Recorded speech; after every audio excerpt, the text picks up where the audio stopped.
Fala galera do Movencast, tudo bem com vocês? No episódio de hoje nós vamos conversar com a Carla Pieira. Ela é Senior Vice President Data Management no Citibank. Fala Carla, tudo bem contigo? Tudo bem, tudo ótimo. Obrigada por me receber. É um prazer receber você. Uma visita internacional, né?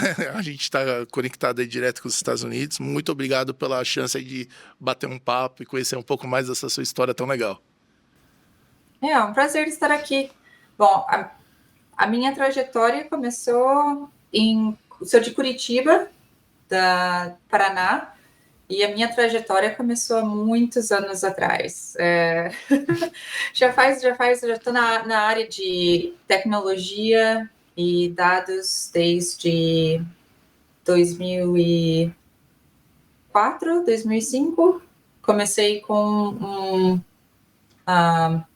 um estágio na área de tecnologia. Na época era manutenção de computadores na época. Então foi para como é que eu posso falar?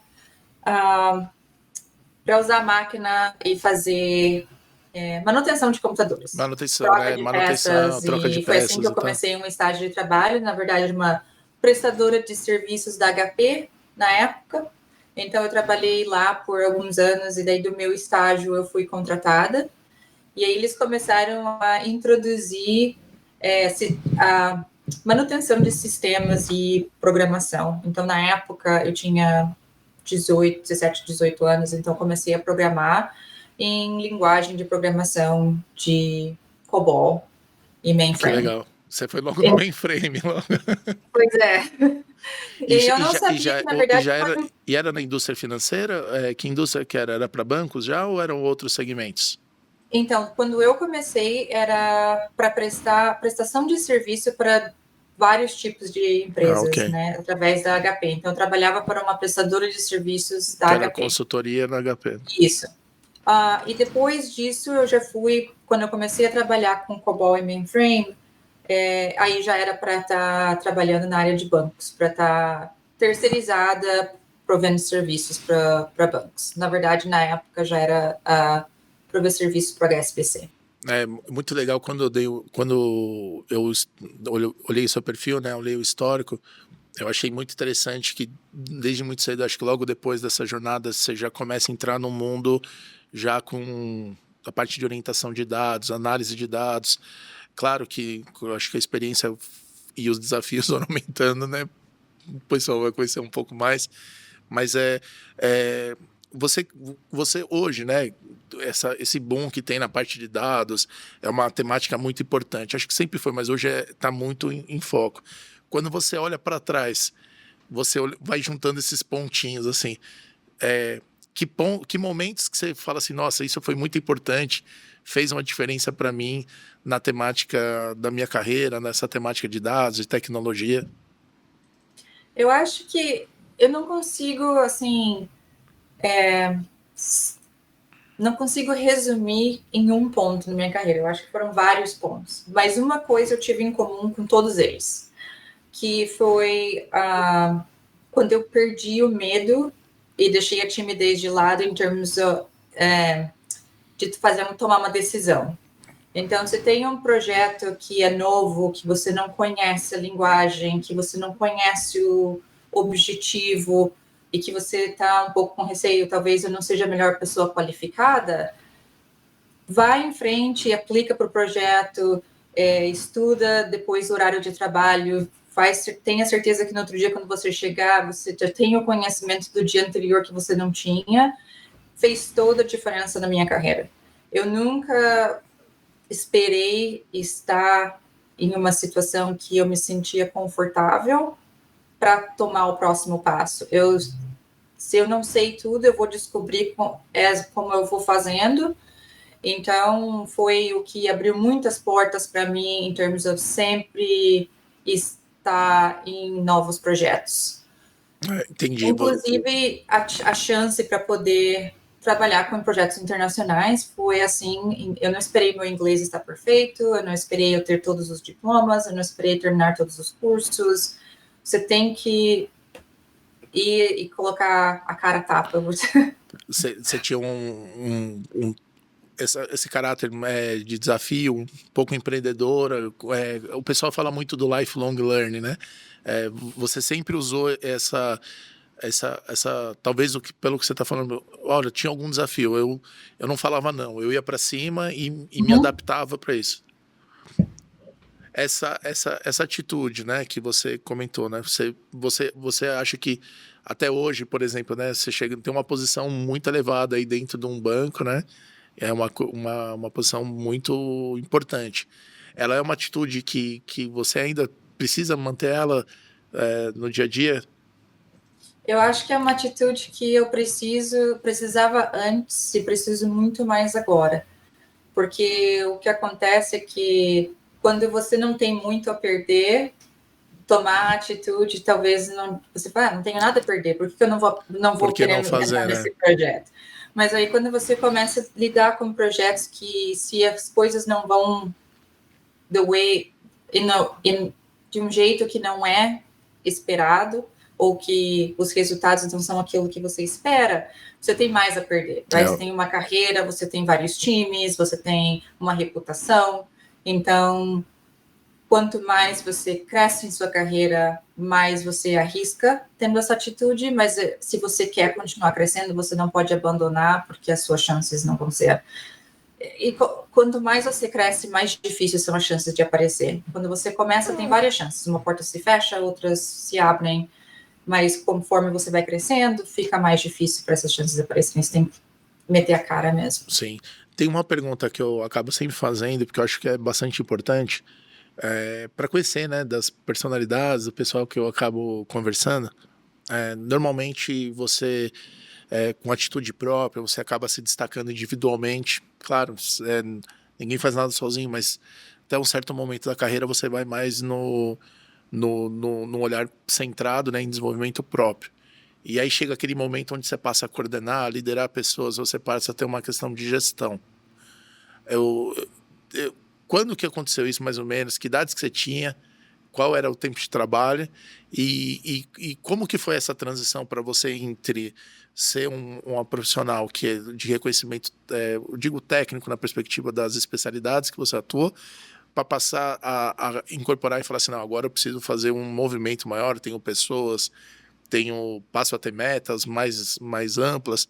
Como foi essa transição para você? Você se sentiu preparada? Que impacto que foi? Doeu? Foi tranquilo? Como que foi? Então, essa transição não foi assim muito específica e clara, que ó, a partir de hoje você deixa as suas responsabilidades técnicas de lado e agora você tem um time.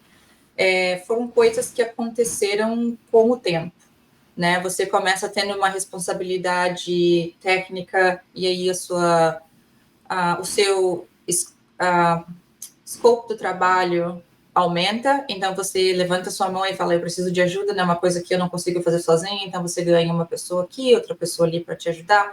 Quando você vê, você já está gerenciando as atividades do dia a dia daquelas pessoas. Então, e daí com isso você começa, isso só cresce, né? Porque o trabalho sempre aumenta, você começa a entregar os projetos e aí começa a ter mais pessoas para você gerenciar. Para mim, em 2016, quando eu fui transferida para os Estados Unidos, eu acho que foi a maior diferença em relação a números, né? Então, no Brasil, eu tinha talvez algumas pessoas aí, 5, 10, talvez menos que isso para gerenciar. No momento em que eu fui transferida para os Estados Unidos, foi o dobro, né? Ok. Hoje tem vários times e em diferentes estados dos Estados Unidos e outros países também. Então, eu acho que quanto mais responsabilidade você aceitar, é natural que você precise de ajuda, e quando essa ajuda vem, você se transforma como mais um líder de um time. Perfeito. Nessa sua transição de ambiente, vamos dizer assim, né? Que você acabou fazendo além de liderar e passar a trabalhar mais, assim, mais regiões, você também fez uma mudança geográfica, né? Uhum. Como que foi essa questão cultural na parte do trabalho, no relacionamento com pessoas de outras culturas? Você já tinha alguma experiência de outros projetos? Isso também foi meio natural? Conta um pouquinho, o que seria uma dica para quem vai passar por isso ou que um dia acredita que vai passar por isso? Bom, então, em relação a dicas, eu acho que eu já trabalhava com projetos internacionais quando eu estava trabalhando no Brasil. Foi sempre o meu objetivo para poder ser transferida para morar e talvez nos Estados Unidos ou outro país internacionalmente. Então, uma coisa que eu sempre tive como objetivo era que se eu quero trabalhar ou ser transferida ou ter a oportunidade de morar fora do Brasil, eu tenho que estar em contato em projetos que possibilitam a oportunidade que pessoas de fora reconheçam o meu trabalho. Porque se você está em um projeto na sua empresa hoje em que você trabalha em um projeto interno, as suas chances de você conseguir ser transferida para um projeto internacional é menor do que uma pessoa que já tem contato com os seus colegas de trabalho fora do país. Entendi. Você já tinha isso Então, como uma meta, você já já tinha, trabalhava continuamente com isso. já tinha. Então, por muitos anos eu tentei, na verdade, ser transferida e algumas vezes não deu certo. Entendeu? Eu trabalhei em vários projetos. E eu ainda eu me lembro uma conversa que eu tive com um colega de trabalho que ele me disse: tem um rapaz aí que está tentando ser transferido para os Estados Unidos já faz 20 anos e nunca conseguiu. Eu não acho que você vai conseguir em 3 anos. Ok. Eu falei: tá bom, tudo bem, né? Deixa ele lá, eu vou continuar aqui na Mas minha. cada um tem uma jornada, né? Cada um tem uma história, né? Pois é, mas é que assim, você tem que saber quais são os projetos que vai colocar o seu trabalho em frente das pessoas que tomam a decisão ou que têm uma voz no lugar onde você quer ir. Então, uma coisa que eu fiz foi ter o curso de inglês. Então, eu fiz o curso de inglês enquanto eu estava no Brasil para ter pelo menos um inglês não perfeito ou fluente, mas um inglês que possibilitava conversa e participar dos projetos internacionais. Então, foi assim que começou. Não, muito legal. O, quando você começa a fazer essa gestão é, de várias equipes, né? Hoje você comentou que você tem várias equipes e elas estão bastante distribuídas Uhum. em regiões diferentes, até em países diferentes. Mas você tem uma temática. é, Hoje acho que a gestão toma muito mais conta, mas tem partes técnicas também que acho que você leva orientações, né? Talvez você não é a pessoa que vai dar aquela orientação mais próxima do membro de um time, mas você tem algumas diretrizes aí nesse mundo do Data Analytics. Uhum.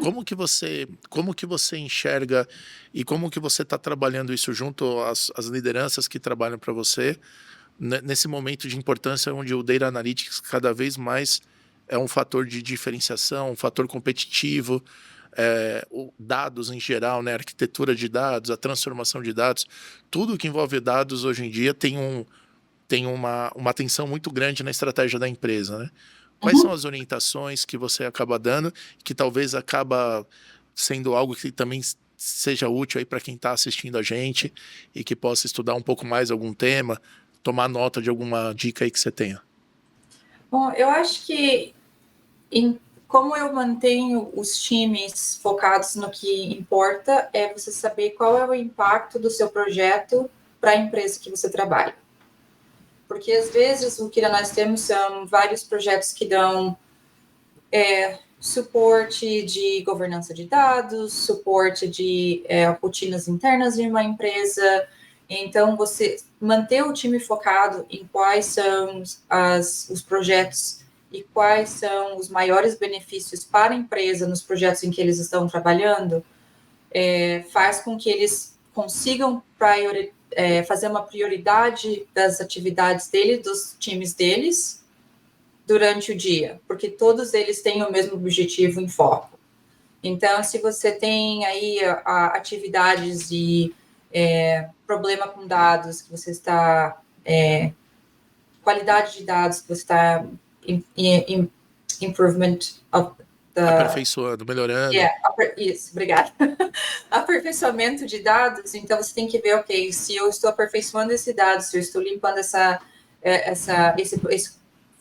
arrumando esse problema que nós temos aqui, qual é o que vai dar maior benefício para a empresa? Qual é o maior que dá o return on investment? Right? Tá, Qual é o retorno do investimento que você está fazendo? Porque a disciplina é muito ampla, né? Então não adianta tentar atacar tudo. É isso que você está comentando.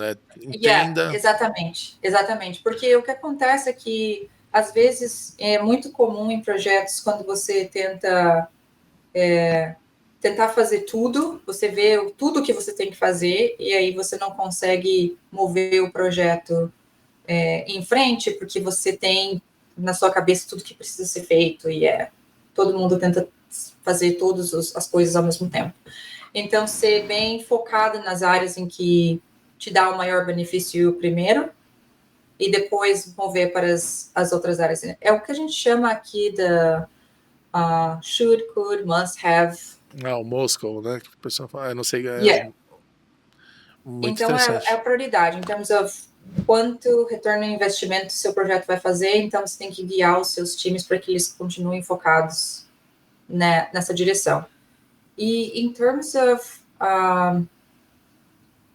em relação a new technologies e com certeza inteligência artificial, pelo menos aqui nos Estados Unidos não se fala de outra coisa. Então, se você tem aí relação com modelo de dados, inteligência artificial, estrutura de linguagens para AI, essa é a carreira que está...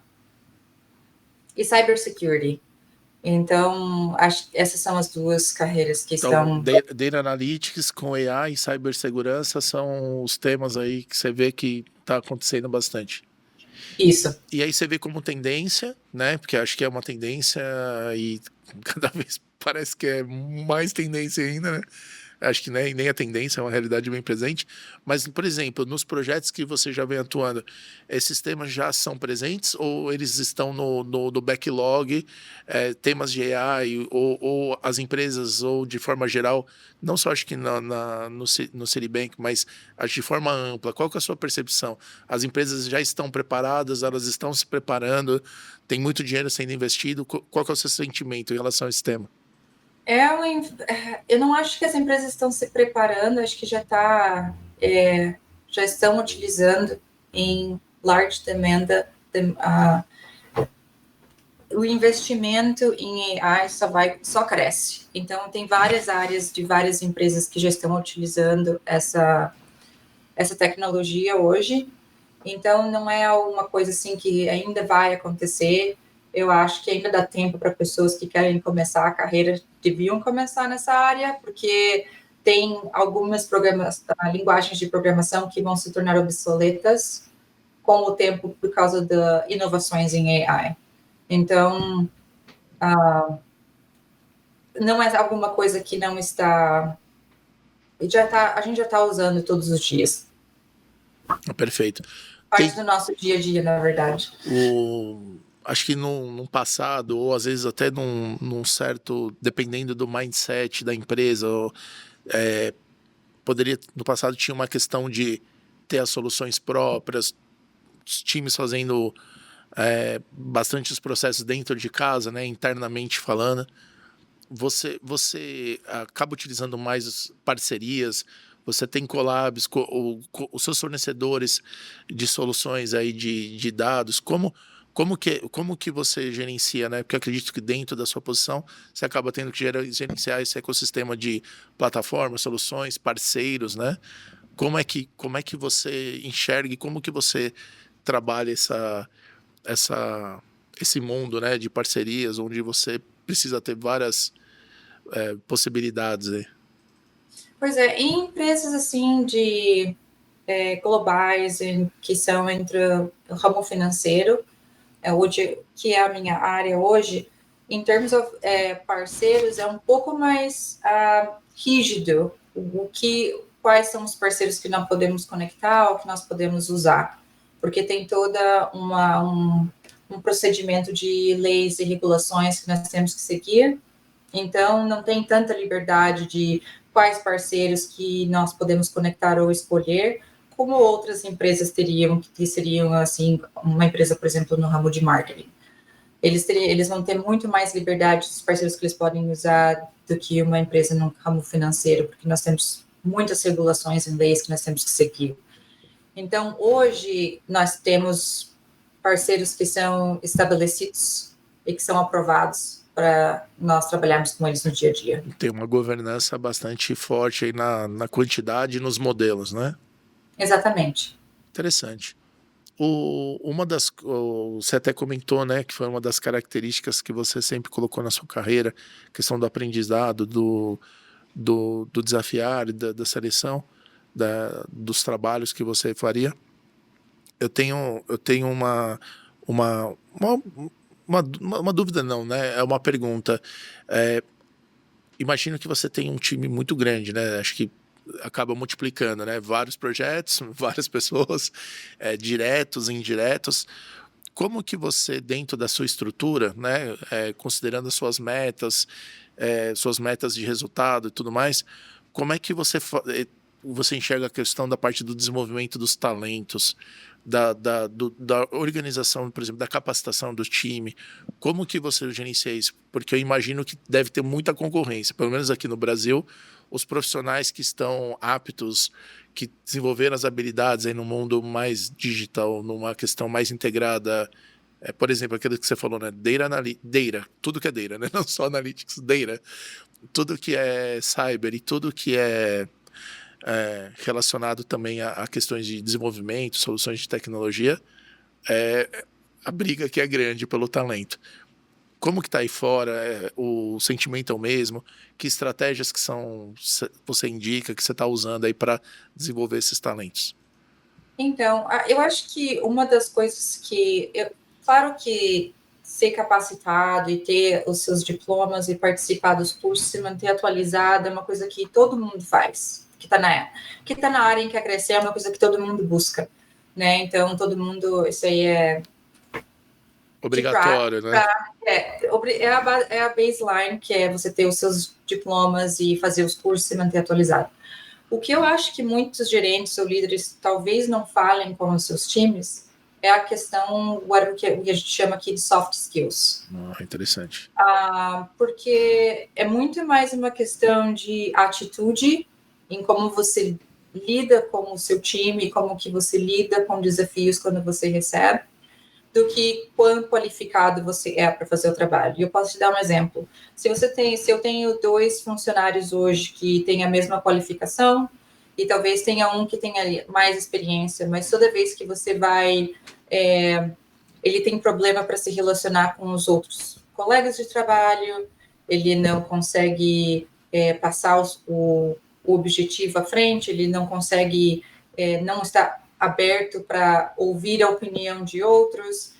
Uma pessoa que talvez não tenha tanta experiência, mas que consiga ter uma mente aberta, trabalhar com outras pessoas, negociar e ser uma pessoa que tem uma atitude melhor, vai levar essa pessoa a essa carreira mais à frente do que alguém que saiba, talvez, ter um skill melhor do que outra pessoa. Então, de soft skills in terms of atitude, como você trabalha com outras pessoas, organização, mentalidade, conta muito na carreira, mais do que, eu vou dizer que até mais do que só certificação.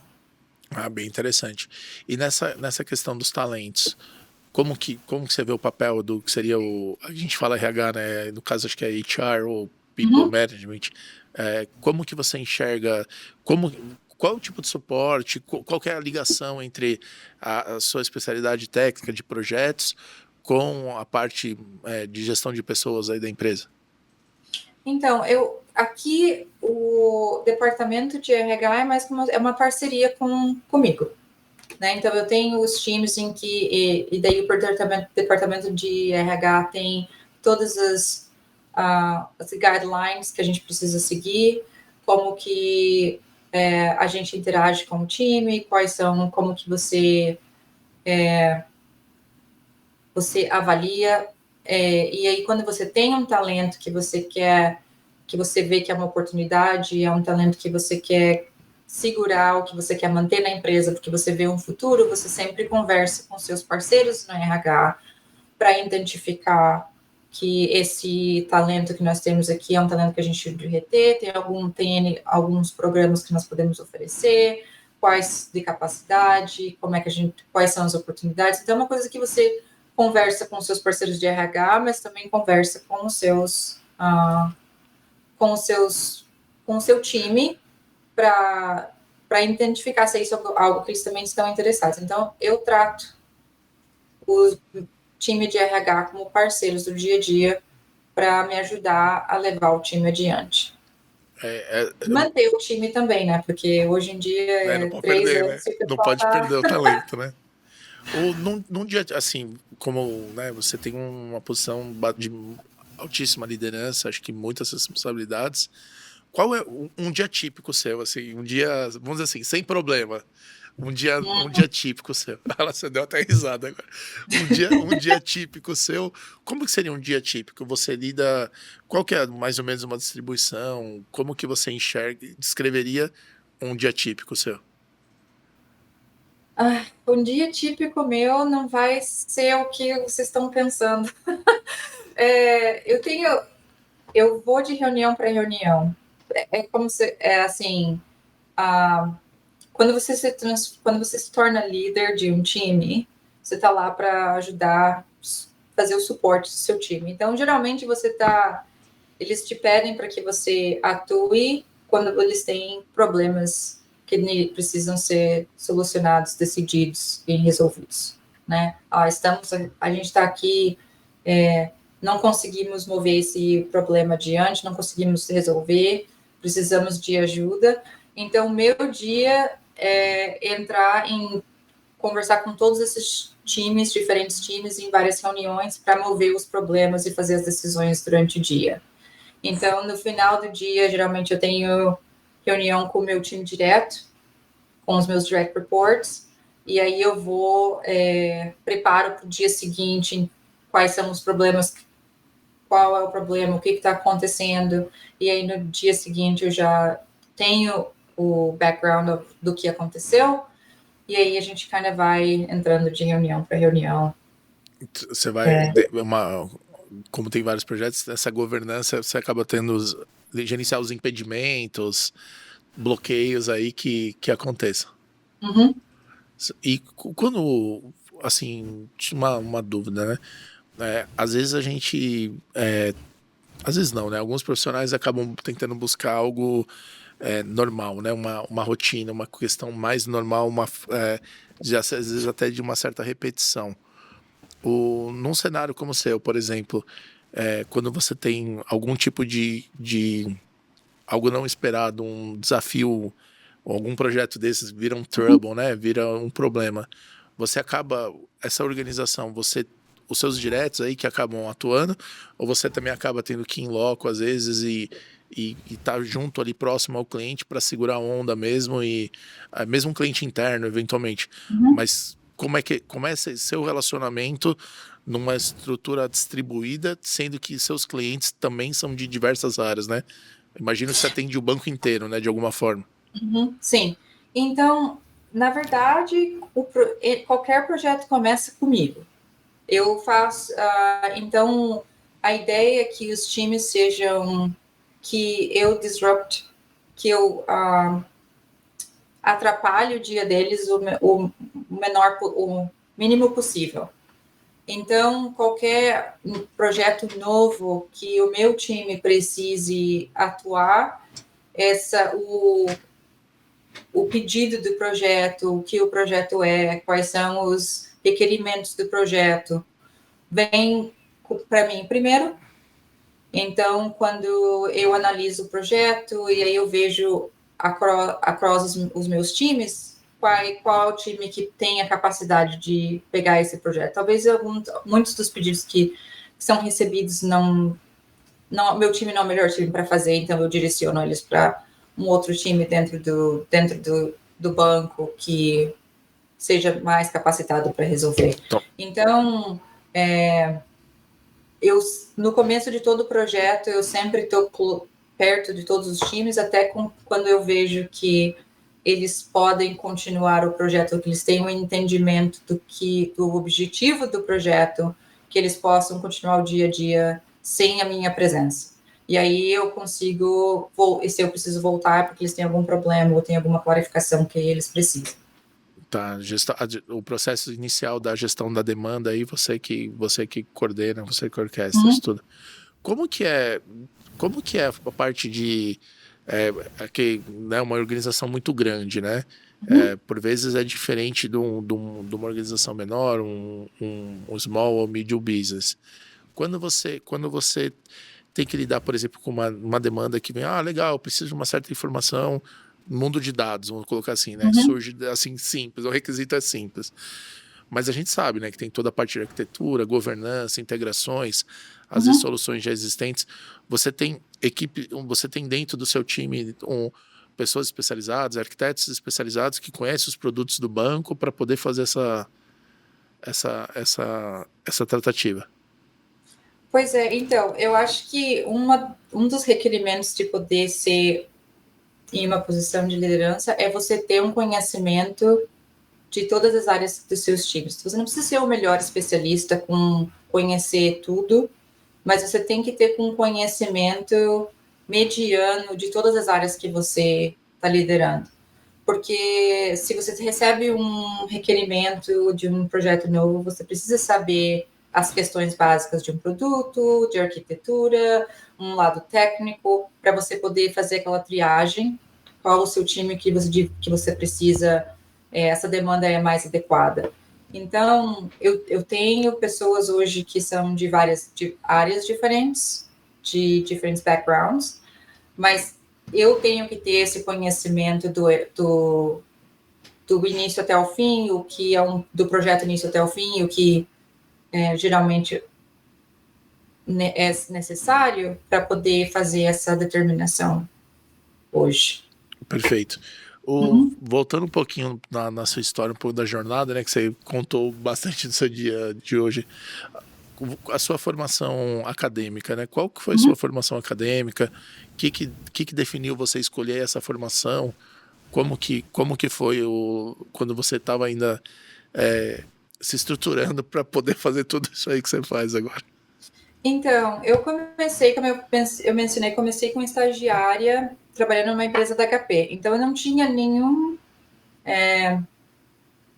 conhecimento da área de computadores ou dados antes que eu conseguisse estágio. Então, quando eu decidi fazer, e eu fiz análise e desenvolvimento de sistemas, esse é o meu... depois que eu fui para a universidade estudar. Eu já estava trabalhando na área por alguns anos. Então, quando eu resolvi fazer a universidade, e foi mais por burocracia, para ter o diploma, porque eu já estava trabalhando na área, seria mais fácil para mim, mas foi como que natural, começou com estágio, e aí trabalhando, ajudando uma pessoa aqui, ajudando outra pessoa ali, comecei a aprender, e aí já estava trabalhando por 2 anos e meio na área, e aí fez sentido para mim fazer uma graduação em análise e desenvolvimento de sistemas. Perfeito. E quando você acabou fazendo outros cursos de especialização, ou foram mais do trabalho, você comentou, né, de certo momento você comentou, né, que acho que é algo bem interessante. Toda a parte técnica é meio que um baseline, uma obrigação, um dever aí do profissional. Que cursos, ou não só às vezes talvez o curso, porque talvez ele tenha perdido sentido agora, mas como que você olhava, como que você, baseado no desafio, você determinava assim, pô, é isso que eu vou buscar, mais do que um curso formal, como que você escolhia o conhecimento que você ia buscar para poder executar essas atividades? Como que era? Então, durante a minha carreira, eu sempre olhei em cursos com 2 coisas em mente. A primeira era qual o curso que vai me ajudar a executar o meu projeto melhor dia a dia. Essa era uma coisa que iria me ajudar a me destacar no meu time. Então, esse era um foco. Então, se eu estou trabalhando com programação, qual a linguagem de programação ou quais são os cursos que vão fazer com que eu me destaque no trabalho que eu faço hoje, ser o melhor do meu time ou que consiga me destacar. E aí, outra parte, em termos de cursos, qual é os maiores projetos ou a direção em que a estratégia que a empresa que eu trabalho hoje, ou a empresa que eu quero trabalhar, está indo. Então, se eu quero trabalhar em uma empresa que eles estão investindo em inteligência artificial, então esse é um curso que eu devia estar buscando e estar tentando aprender e me desenvolver, além do meu curso o que eu faço no meu dia a dia. Então tem dois jeitos de você olhar. Então você sempre tem que ser o melhor no seu time para você ser o primeiro a ser apontado para as oportunidades. Então, quando as melhores oportunidades aparecem, eles não vão dar, a empresa não vai dar oportunidade para aquela pessoa que está ali no Em meio. segundo lugar, né? Infelizmente, essa é a realidade. Eu não sei Então, se você, eu não sei se você percebe, mas quando você fala essa parte do tipo tem que estar no lugar certo, tem que estar melhor, parece que foi algo que você foi muito determinada com isso, né? Você deve ter criado não conflitos no sentido de brigas, mas você deve ter sido bastante provocadora aí ao longo da sua jornada para você conquistar essas metas que você tinha estabelecido, né? Bastante aguerrida, eu digo, né? Eu não ia dizer assim provocadora, mas como é que eu posso falar? Você tem que, se tá todo mundo, e eu sei que é meio clichê o que eu vou falar, porque todo mundo fala isso, mas se você realmente quer ser reconhecido, você tem que fazer mais do que as pessoas que estão trabalhando ao redor de você. E não estou falando assim de trabalhar 12, 14 horas por dia, mas ter um conhecimento maior do que você está falando. Então, você tem um time de analista de dados no seu time. E no outro dia você tem uma reunião com o seu gerente para falar sobre as informações ou o resultado daquela análise de dados. Quando você chegar naquela reunião, você tem que saber exatamente de onde aquele dado vem, quais são as respostas, que tipos de perguntas eles vão fazer, e ter tudo isso preparado, porque o que acontece é que é melhor você ter uma oportunidade de estar preparado do que a oportunidade de aparecer e você não está preparado. Sim. Então, é sempre com essa mentalidade. Então, é assim, pode ser desconfortável para algumas pessoas que tá ao redor, você ter uma presença assim forte, mas ser preparado na área em que você trabalha é regra número 1. A gente acaba aqui recebendo profissionais que normalmente já têm algum destaque na carreira, não a função obrigatoriamente dito, mas que tenham realizado coisas legais, projetos legais. Esse seu comentário, essas suas observações, elas aparecem por algumas vezes, né? Que essa questão da prontidão, né? De você tá preparado para quando aquele momento surgir, você fazer um pouquinho mais do que seria o obrigatoriamente demandado de ti. Isso é bem interessante. Deixa eu voltar um pouco na questão das questões mais atuais aí. A gente tem o mundo do Data e Analytics, né? Alguns anos atrás a gente ainda estava no mundo. Aí eu vou mergulhar um pouco mais em dados, tudo bem? Aí você até me ajuda aí trazendo coisas que são hype, né? Que são de momento e que também são de tendência. A gente tem, acho que empresas em diversos graus de maturidade, ou às vezes até projetos, né? A gente, pelo menos aqui no Brasil, a gente tem um desafio ainda de algumas empresas estarem arrumando a casa do mundo descritivo, né? Que é, descrever, por que aconteceu, resultados do passado e tudo mais. A gente vê bastante empresa buscando aí sair desse momento, passar por uma fase mais de forecast, né, de prescritivo.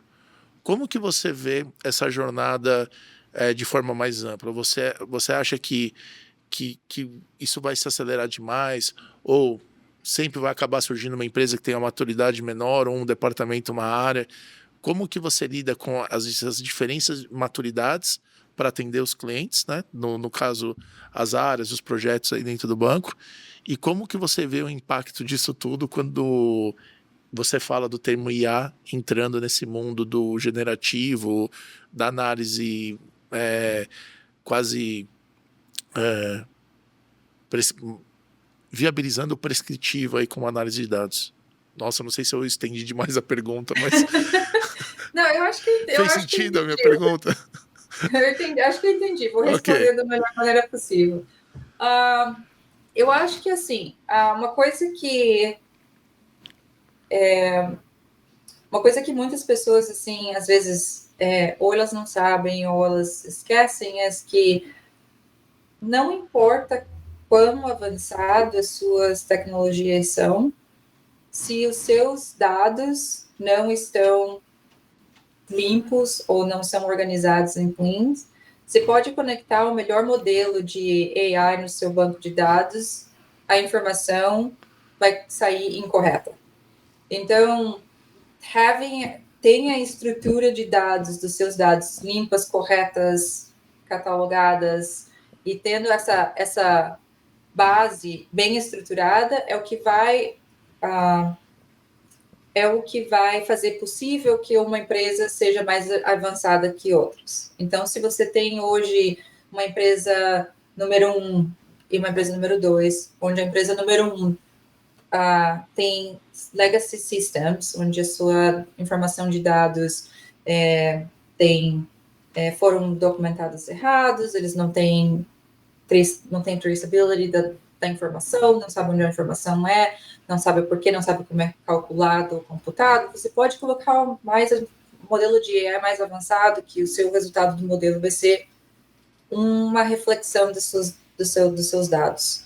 Então, uma das coisas que está acontecendo hoje são várias empresas fazerem essa limpa das suas bases de dados e fazerem essas transições para sistemas de dados maiores e mais organizados para que eles possam usar essas tecnologias mais avançadas. Perfeito. Essa é uma dor bastante presente aqui, acho que no Brasil também, por causa de que os custos eram muito altos no passado, e aí o pessoal acabava deixando para depois. E nem estou criticando, nem estou dizendo que é um erro, foi uma decisão que precisou ser feita, né? Porque as empresas acabam tendo suas restrições aí. Em relação a eu tenho uma dúvida que eu sempre pergunto para profissionais como você que tem bastante especialização. É assim, a gente está acostumado, especialização mesmo no tema de dados aí, né? A gente está acostumado com um modelo bem conhecido, de alguma forma você tem algum tipo de database, né? Pode ser por tabelas, pode ser de documentos, você sempre tem algum tipo de informação como essa. Uma fonte de dados, vamos dizer assim, em algo que a gente chama de database. Uhum. Quando a gente vê algumas sinergias que apareceram aí no mercado em relação a empresas de AI com empresas de database, de dados, vamos dizer assim, me dá um cheiro de que eles estão querendo mudar o conceito do que é um database. Uhum. Visto que se você treinar a sua AI com os dados, você não precisa ter ele armazenado em lugar nenhum, senão para backup. Você você entende? Tem alguém que já está fazendo isso? Ou você acha que não é o momento ainda? Eu não tenho assim o conhecimento, não posso falar por outras empresas, né? Mas na área financeira é uma coisa que ainda não está acontecendo, até porque eu falei, uma área muito regulada, com leis e tem várias informações de clientes que são consideradas restritas, então não é uma coisa assim que esteja sendo usada no momento. Então, a introdução do AI no mundo financeiro existe, it's being está sendo usada, mas não nesse ângulo ainda. Sim. Você acha que isso faz sentido ou é uma viagem, assim, uma percepção talvez muito futurista do que eu Eu enxergo? acho que é possível, eu não posso dizer se é certo ou errado até a gente ver o resultado de como que seria, como que ia acontecer. Algumas coisas que seriam preocupantes é como que não tendo uma estrutura de dados de armazenamento, você não consegue ver por uma parte financeira. Tem alguns modelos de dados que você precisa analisar a informação do momento em que a transição ocorreu até hoje, Sim. ou olhar anos atrás. Então, tendo essa informação, os modelos de dados de AI vão ter que atualizar Sim.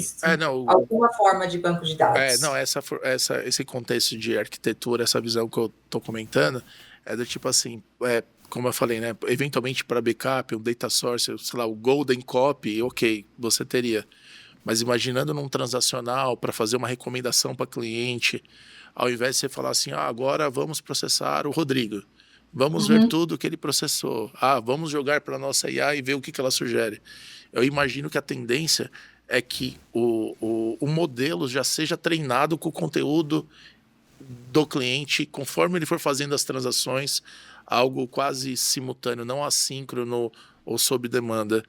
E aí você passa a ter quase que um agente hiper personalizado para te dar sugestões, para indicar operações. E Ah, eu. com certeza. Eu acho que isso já está em uso, na verdade, né? Hoje, assim, penso que a área de marketing já utiliza muito essa estratégia em termos de criar conteúdo personalizado, por isso que hoje, dependendo das suas preferências, é o que você vê nas suas redes sociais e você é tailored to aquilo que você quer ver. Então, para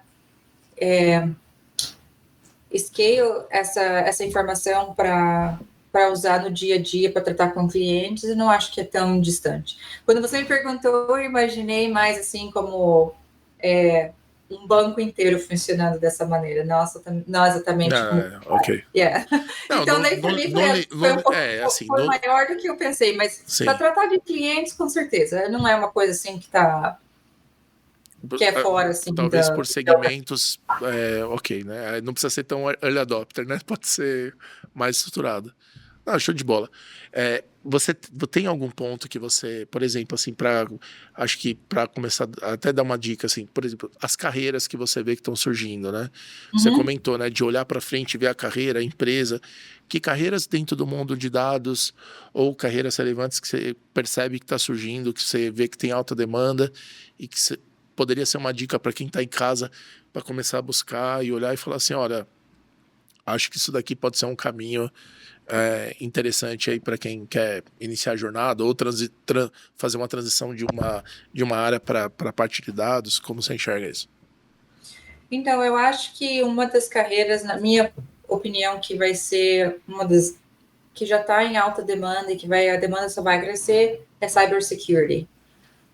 Conforme a gente vai migrando para cryptocurrencies e mais e mais transações digitais, todas as empresas são digitais hoje, então segurança de dados é indispensável. E eu não vejo não um futuro muito próximo, com certeza no futuro vai ocorrer, mas deixar a segurança de dados, a cybersecurity, na mãos de modelos de AI não é uma coisa que seria muito viável em várias empresas. Dá para fazer. Então, é uma carreira que vai Tem, estar em demanda por muitos tem anos. alguns filmes que indicam que não pode fazer isso, né? Exatamente. Vai que aí a vira contra a Já empresa, tem né? a lição aprendida. Dá. Pois é, então eu acho que essa é uma carreira, e se eu fosse recomendar uma carreira, seria essa. Maravilha. Cara, conforme a gente foi conversando, eu fui passando aí pelas dimensões que eu até comentei com você que a gente tinha um game, né? De aquela. Uhum. Para facilitar que eu sei mais ou menos o que tem ali, e fui passando aí por elas. Acredito que cobri bastante aí dos temas. Tem algum tema que você acha que é bastante relevante, fora todas as dicas, os temas que a gente Uhum. abordou, que você acharia interessante compartilhar, que você acha que seria um tema legal aí? Não sei, Bom, teria algum tema? eu acho que uma coisa que me perguntam muito, assim, colegas de trabalho que eu trabalhei no Brasil e que me perguntam hoje é como é que... A pergunta que eu mais recebo no LinkedIn ou em qualquer lugar que eu tenha contato com outros profissionais é o que eu tenho que fazer ou como é que é trabalhar nos Estados Unidos? Qual é essa transformação? O que eu preciso para fazer isso acontecer? Essa é uma pergunta que eu recebo. Toda semana eu recebo essa pergunta. Já dá para fazer um business aí, né? Pois é. Então, eu acho assim, se para as pessoas que têm interesse em trabalhar nos Estados Unidos, tem a minha recomendação, assim, é trabalhar na forma de carreira estruturada, porque tem várias pessoas que optam por eu vou lá, eu vou descobrir, aí o que der, deu, e aí eu me arrumo por lá. Não é essa carreira que eu tô falando mais da carreira de Planejada, né? Uma carreira planejada, estruturada. Isso, que é assim, que é o que eu tenho a experiência de ser transferido, né? Então, é assim, para as pessoas que me perguntam, primeiro, trabalhar com empresas que tenham sede nos países que você tem interesse, esse é o primeiro passo. Você não pode estar trabalhando em uma empresa que só tem sede no Brasil esperando que você consiga um emprego para ser transferido para os Estados Unidos. Precisa-se iniciar o seu objetivo no Brasil em uma empresa que tenha sede internacional nos países que você tem interesse. Uma vez que você consiga uma oportunidade em uma dessas empresas, o primeiro passo é você trabalhar com projetos. O segundo passo é trabalhar com projetos internacionais. Perfeito.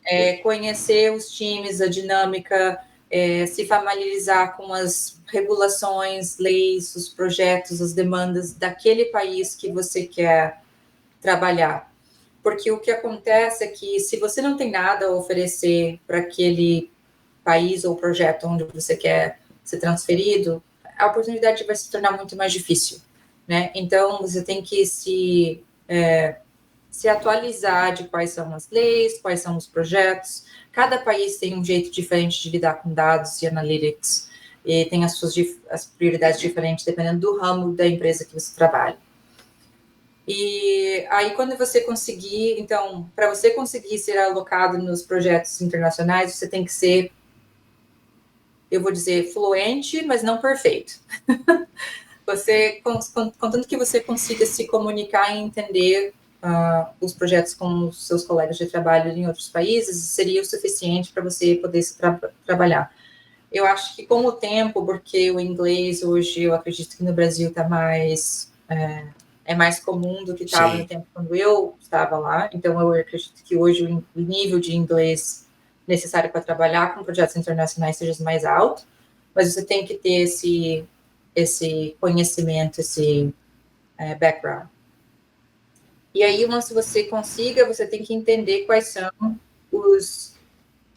toda a empresa, então você pode conversar com o seu gerente ou com o seu contato de RH, quais são os planos dentro da sua empresa que vão... tem alguns programas dentro de alguma empresa que facilitam a transferência. A própria empresa já tem estruturado. Geralmente, geralmente eles têm esses programas. Como você falou, as empresas que são multinacionais, são empresas globais, principalmente, acho que não foi acho que o seu caso, mas as empresas de consultoria também têm isso muito forte, né? Aquelas Big Four, né? Todas as empresas. Esse é um caminho que é legal isso que você foi descrevendo. Eu trabalhei um tempo na IBM, né? E aí eu enxergava, eu via isso, né? Pô, é uma empresa, pelo menos, que tem ação global, atuação global, tem sede fora, tem não sei o quê.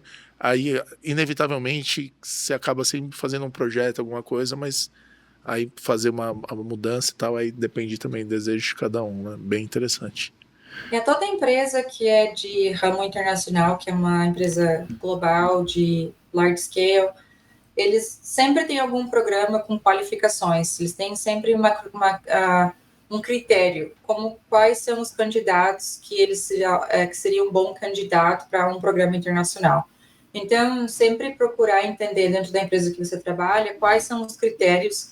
Então, geralmente ele tem aí, você tem que ter uma alta performance ou uma avaliação do seu uma avaliação da sua performance dentro da empresa num certo nível por alguns anos seguidos, você tem que ter participado em alguns certos projetos. Então, entender quais são os critérios da sua empresa para que você seja qualificado para participar dos seus programas.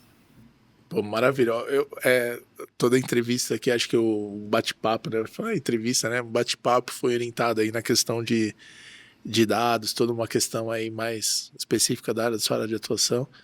Mas no final ainda você deu uma baita dica aí para quem quer arranjar um emprego aí.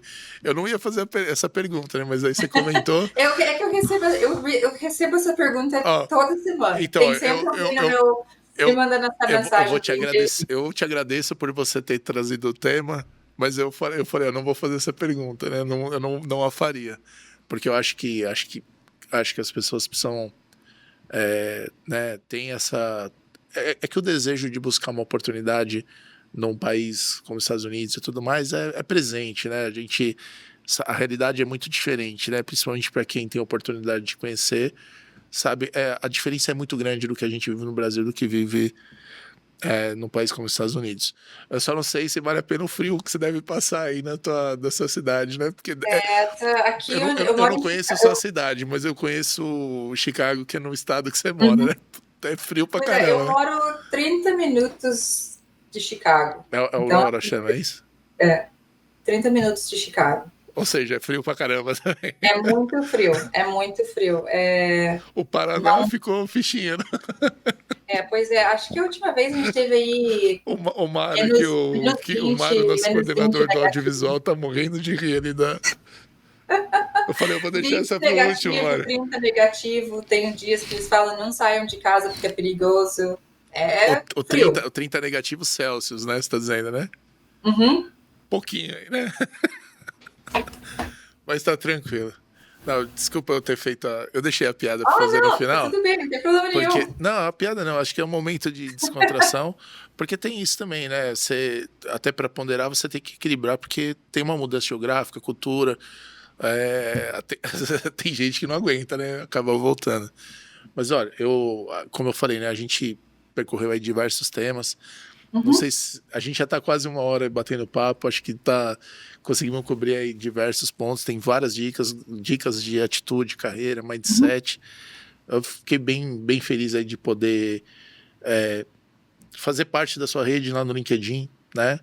Achei muito legal mesmo, espero que a gente possa falar mais vezes.